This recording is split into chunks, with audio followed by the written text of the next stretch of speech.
At eto nga po, at meron po dumating na dalawang box set sa atin. Ito po siya, oh.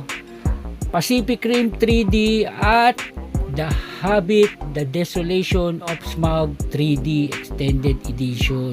Yan. At ito po napakaganda po nitong box set na to. Yan, oh, tingnan nyo naman po. Ito po yung may figure sa loob. Yan, oh, diba? Panalong panalo. Yan, oh. Ito po yung mga panahon na buhay pa po ang Odyssey at Astrovision. At ito po yung mga hindi ko po kayang bilhin nung araw. Tinitignan-tignan ko lang po ito sa tindahan.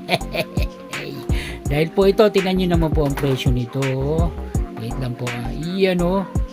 3,200 at napakamahal. Kaya hindi po natin kayang bilhin ito.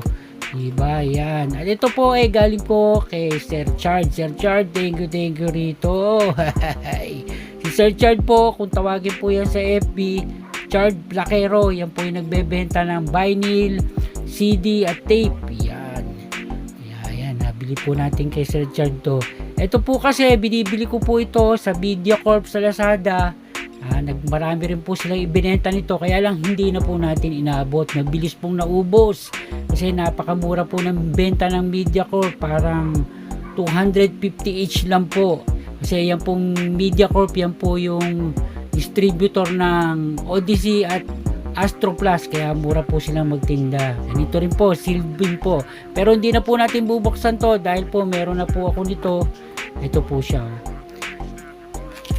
Yan, oh. Ito po at lenticular nga po yung pinaka nito, artwork nito, diba? Panalo. Ito po at 3D rin po. At yung part 2 po natin, ito po siya, oh. Yan, oh. Pacific Rim Uprising. Yan. At ito po 4K Blu-ray na. Siguro yung pong Pacific Rim natin, sa susunod na po natin bibili ng 4K Blu-ray. Yan. Yan, diba? At ito po yung isa, The Hobbit, The Desolation of Smaug 3D, diba? Napakaganda rin po ito.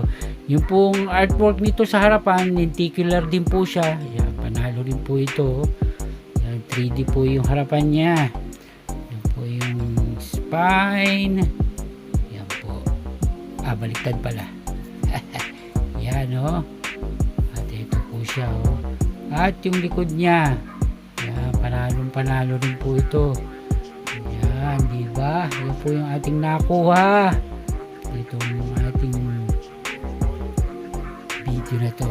O yan mga ka-HT, hanggang dito na lang po, hanggang sa susunod na video. Thank you!